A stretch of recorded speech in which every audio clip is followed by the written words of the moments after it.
Hey, my name's Charles with clectric-diy. I want to share a video with you today that's going to land somewhere between circuit bending and hobby electronics, and it's really more about tools and techniques. Want to mention that some people are going to watch this video and say it's circuit bending. They'd be right. Some people who are going to watch this video and say it's not circuit bending at all. They'd also be right. Everybody's got their own opinion. I don't like gatekeeping and I don't like gatekeepers. So if you call this circuit bending, you're absolutely right. And if not, you're also right. So let me switch over to my computer and show you the thing that we're working on. That's the better way to do this.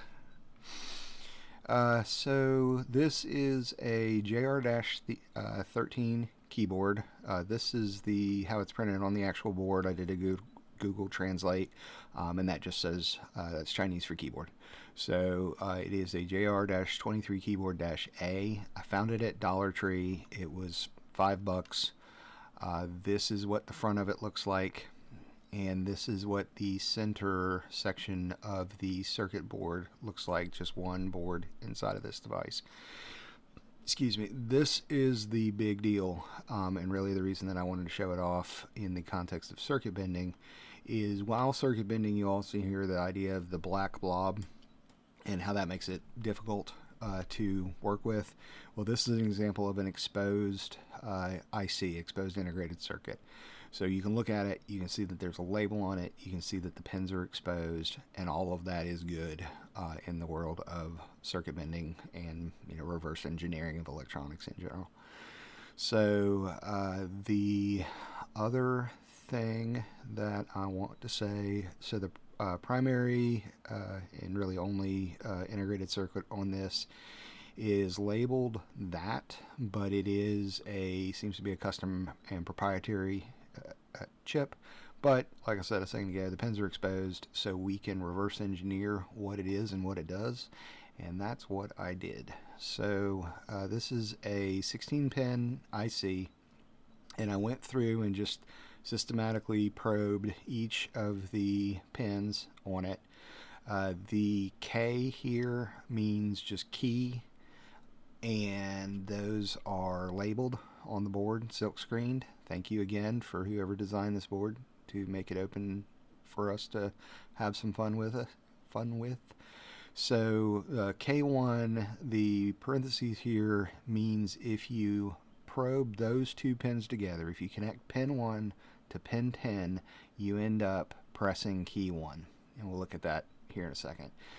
What's interesting though is pin 10 is common across all of these pins. K1 through 6 all use pin 10. Well, what is that? Well, pin 10 is ground, or is one of the grounds on this. And so if you connect pin 1 to pin 10, you get K1. If you do 2 to 10, you get K2, 3 to 10, 4 to 10. So some of that was probing, other of it was just looking at the traces on the PCB. So if you look here, you can see that there's 2 pads. This is what's called a membrane switch, and the 2 pads here, again, look at these test points. Like, this thing is made for reverse engineering and having some fun with to learn electronics. Anyway, so 2 sides of this, there's a little membrane, or a wet finger can make the connection that you need to make there.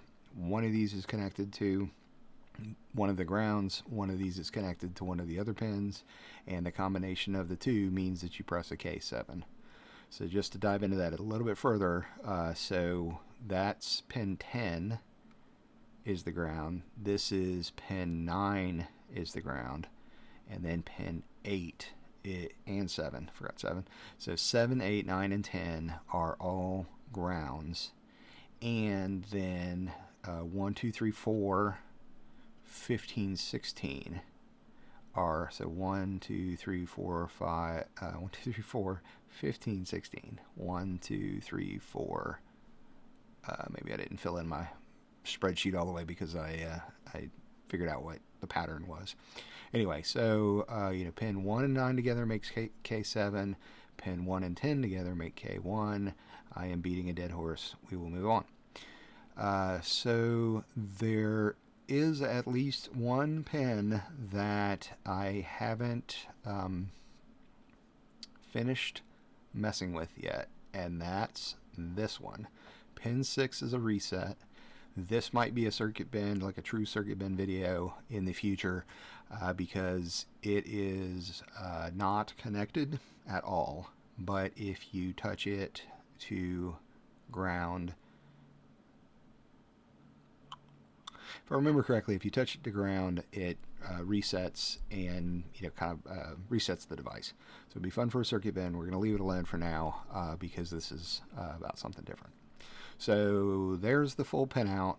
I'm going to switch over to the workbench so that you can see the patient on the table, and I will show you basically how I've got things set up and talk a little bit about why, and then we'll research or go into a little bit more detail about it.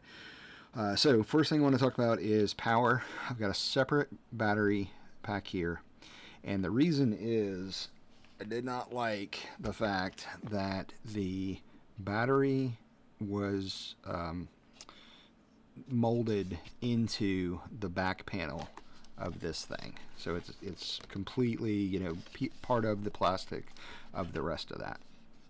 And part of the reason I didn't like that is because this thing started smoking on me and heated up the other pair of batteries that I was using. So what I like to try to do is keep these toys working as much as they can so that I can hand it off to one of my nieces or nephews or somebody else to have fun with the toy working just as it came off the factory line, and then often with a circuit bend or some kind of fun something that works. Well, as soon as something starts smoking, I can't in good conscience give it to anybody else, especially not one of my nieces or nephews. So this thing's going to be just staying in the workshop, and that's okay. But what I did, like I said, was I pulled this battery pack out of my drawer full of goodies. It has alligator clips on both of the two leads, and then it actually has a push button to power it on. So if you press the power button, it powers up. And if you want to keep the power on, you pull out your handy dandy alligator clip and you clip it on just like that. So then other thing to note, I've got it hooked up to the mini amp that I keep on my desk. I've got the oscilloscope plugged in, but not powered up yet just because it's noisy, and a multimeter if we need it. One thing I do want to mention, and I fought with this longer than I should have, is the reason I'm going to mention it. Something broke about this speaker, and I'm not entirely sure what happened, but I fought with it for about 15 minutes, and before I realized it wasn't basically I traced it to the point that it was something about the way the speaker was connected or the speaker itself. So out comes the speaker, in comes the amp. We are ready to rock and roll. Saying that really just to say, simplify as much as you can to figure out where the problem lies instead of fighting with it, even for 15 minutes. So let's talk about membrane switches for just a second. So this piece of rubber and then the little black dots that are inside of it is the membrane, I guess you call it. And you peel this off and you see exposed the pads that we saw in the picture, right? So there are K1, K2, K3, and K4. So you can, if you lick your finger, play K1, but a dry finger really doesn't work, right? And that's what these are. These are conduct electricity so that they are more reliable to use. So hang on to the membrane, don't throw it away. Then want to talk about why this thing went into the trash, and it was this right here. My soldering skills aren't great, and I painstakingly took the time to solder, one of these little leads onto each of the pins, and was successful. It was definitely ugly, but it worked. And then something happened, I can't remember, and all of a sudden it was like, maybe it was my solder joint, maybe blah blah blah. Got frustrated with it. The thing's battery pack started smoking. It went in the trash. So when I came back around to the idea that I was going to mess with this again, I said, I'm not soldering these things back on. I saved the wires, so before I put it in the trash, I desoldered this, and that's just because I try to keep my e-waste down as little as possible. So instead of throwing these wires away, I desoldered them, and they are usable for next time, and that's just me. But what I did was I invested in these little clip things. And if you have not yet had the pleasure of dissecting a frog in high school biology, or if you were a conscientious objector to that process, this is what it looks like. And if not, if you aren't interested in dissecting a frog, maybe you want to dissect a keyboard instead. But these clips are really cool. First of all, again, you don't need all this crap to do circuit bending. Please don't feel like you got to go spend a whole bunch of money. Take a finger, lick it, press it on the circuit board. Don't do that if it's plugged into the wall. Don't work on anything that plugs into the wall. But small electronic component like this, 3.1 volts comes out of that. Not going to hurt you in any way. And also don't circuit bend or open up anything that you care if it would break. Right? Don't take away your brother, sister, kid's toy, whatever, because if you're not okay with the fact that you might break it. So I'm going to zoom in super close to show you one of these clips, and I'm going to do that whole awkward focus thing, except I'm going to do manual focus to get to the point where you see that it's got this little clip. Isn't that cool? So the idea is that you push this out, you hook it around the pin, you let it go, and it's grabbed a hold. I will say that they're a little fiddly. I'm not 100% sure that I love them yet. The other thing that's cool is that it's just a pin on the other side, and then that's a standard female jumper header thing. And then on the other side, I've got a male pin. Please don't pay attention to the colors today. I just grabbed the ones that I had. I don't actually have any female to males, so this the ones that came with it are female, and then I plugged a male in like so. So anyway, that is one of the tools to talk about today. And so basically, I've hooked up pins. So 16 pins, right? If you're not familiar. ICs start at, there's usually a dot. You can see there's a little dot right there on the top of it. There's also usually, see, they did a great job with this board. There's silk screened on here a dot to say where pin 1 is on your IC.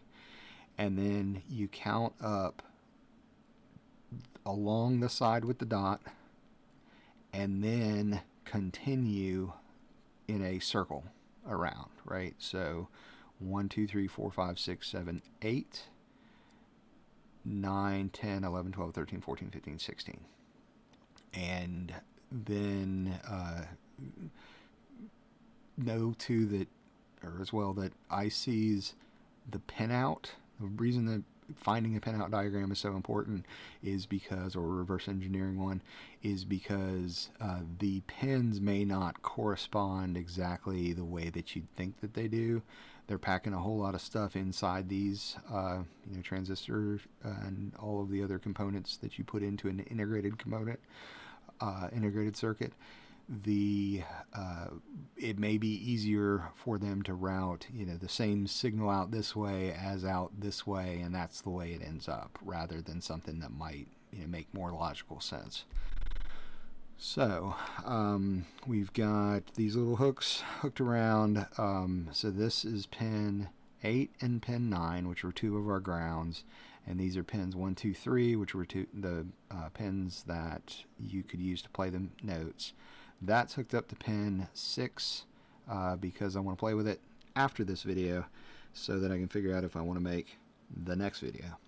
So let me zoom back out and show you that I can now play this keyboard using, I'm being very careful because like I said, they're fiddly. So these are the two of the pins. These are hooked up to pin 1 and 2, and these are hooked up to 8 and 9, and so I can take this pin and play a note.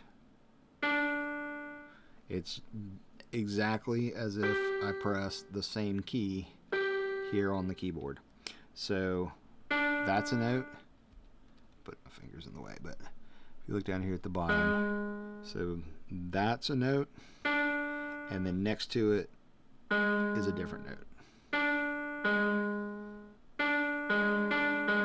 So that's the same, pin 2, I think I'm holding in my head. So pin 2 connecting to 8 and 9.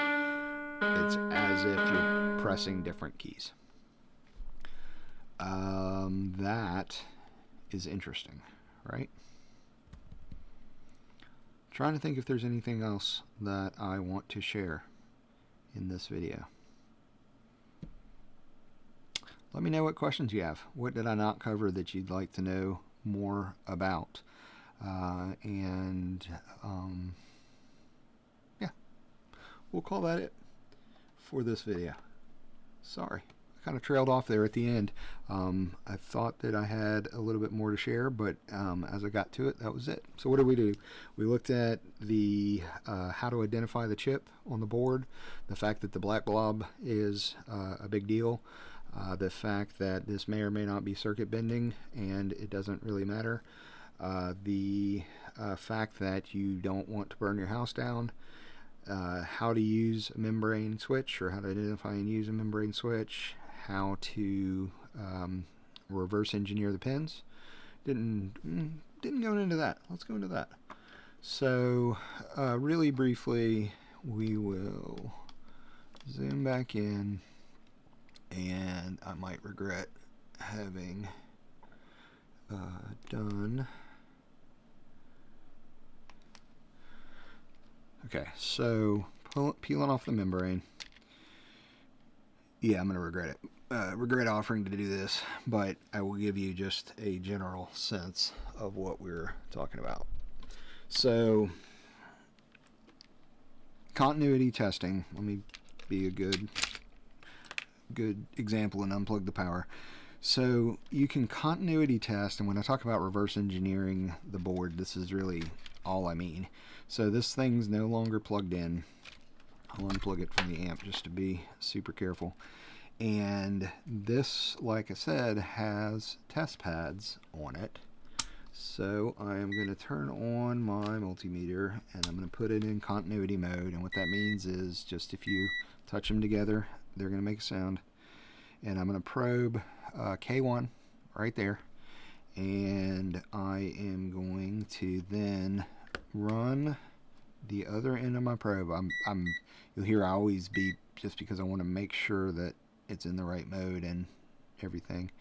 Then you run the other end along the pins, and I do all of them every time just because there might be more than one thing. So I now know that K1 is connected to pin 1. All right, and again, it may not be 1-to-1. Then K2, I'm going to guess K2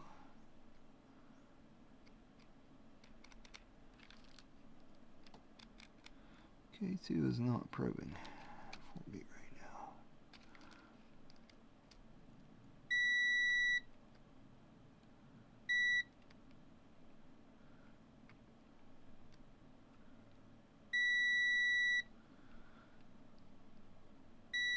Not sure why I'm not able to hit that every time. I know where the pin is, so I'm kind of cheating a little, but point of it is you take a scratch sheet of paper or take your notes app, whatever, and just go through just like that. You know, this side of the pad is on pin 1, this side of the pad is on pin 2, and then you go through and do the same thing on the other side. Continuity test, make sure you figure out what pin that is connected to, and then you put enough of those together, you start to notice a pattern, and you're like, oh, you know, that makes sense. The other way that you can do it, and the continuity test is easier, so that's the way I recommend that you start, but the other way that you can do it, if it's exposed, you look at your pad, and this is what's called a trace, and you follow that trace